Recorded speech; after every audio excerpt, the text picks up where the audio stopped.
warroota amantaa birootiin baga siin gahee jechuu shar'iin dhogguufi fakkeenyaaf baga siin gahee jennee yoo gammachiifne baga siin gahe jechuu kana keessa wanni jiru isaan waaqayyo nuuf dhalatee jedhan guyyaa waaqayyoon kenna dhalatee jedhan. Islaamni immoo waaqayyo hin dhalanne ka dhalate sun nama ergama rabbiiti jedha. Gaafa immoo baga siin gahe jedheen waaqayyo keessan ka dhalate san mirkaneessutu keessa jira. Waaqayyo keessan ka dhalate san ayyaana isaa baga isiniin gahe jechuun waaqni isinii dhalate jechuu san mirkaneessutu keessa jira waan ta'eef waan san mirkaneessuu diddaa baga siin gahee kana shar'iin nu dhoggiti namichi akkasitti haa hubatuuf jechuu barbaadetti. Jazakumullahu khairan. Abdul Karim asirratti jecha tammaa softe sirriidhaan an fudhadha garuu quraanaa hadiisarra jira moo ilaalchuma yookaan doktiriiniidhuma amantaa musliimaati jecha tammaa softe. Inni kun kallattii fi alkallattii jedhanii jira. Alkallattiidhaan ni jira quraanarra.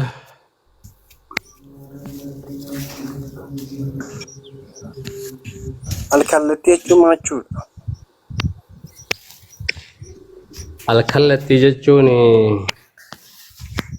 osoo quraana biran gahin amma aqliin halaallu mee aqlii wayita laallu baga isiniin gahee jechuun kun dhaloota waaqa keessanii baga isi geettan jechuudha mi hiikan isaa. Ustaad deebisee raafi daliila illee himee raafi Sheekh Abdul Karim.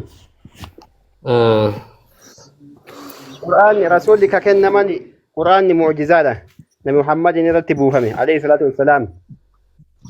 ولا تعاونوا على الإثم والعدوان. كنت رجال أقوتولا. عبد الكريم. أما كان نافي سنتو ولا الرابع كمال يجرب بيتني الكلتي بربادني. أهو ما أفاني ثاني في به كنا. فودا كذا بني كانوا ما في. يكون كابو مي أبان تكو أسا مي سادن كيساتي. تري أباني namni sadii immoo yaada garaagaraa maddisiisa sagati ta'ee fi amma haasaa tammaa softe illee raawwu rakkoon qabu kuni ana jedhes miti addisuu gatii jedhee xinnoo ishee jedhanii saafin jedhanii rakkoon qabu amma haasaa softe keessa amma waaqatu nuuf dhalate jedha macaafuma qulqulluu jedha isin immoo rabbiin dhalatu si jettu.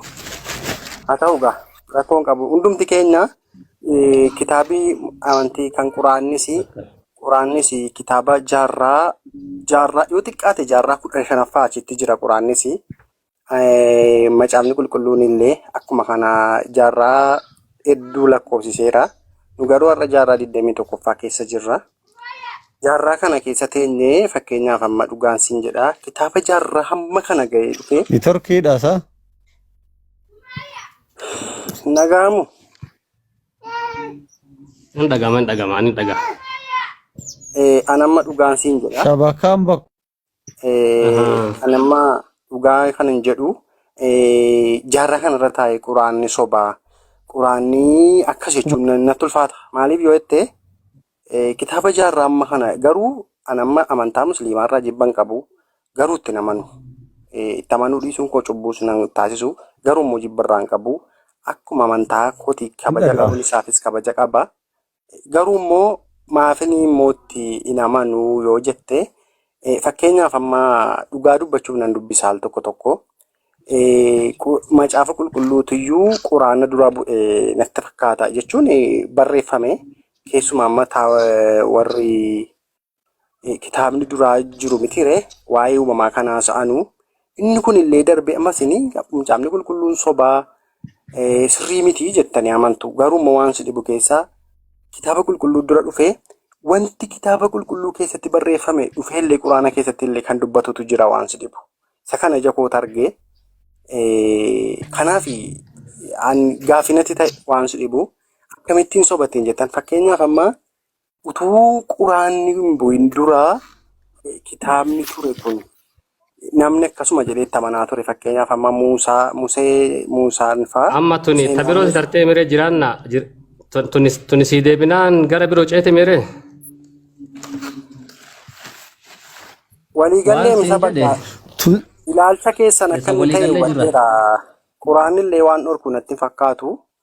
Alkallattii jettee mati daayirektii dhiiste alkallattii jechuun yaa'u hiika namaa qaba malee kallattiidhaan hin jedhu jechuudha. Bitiree kallattiidhaan amma akkas hin jedhinaan jedhu garuu hiika jechuun immoo fakkeenyaaf akkaatti barbaaddetti hiika mataasaa keetiitti kennuu dandeessa.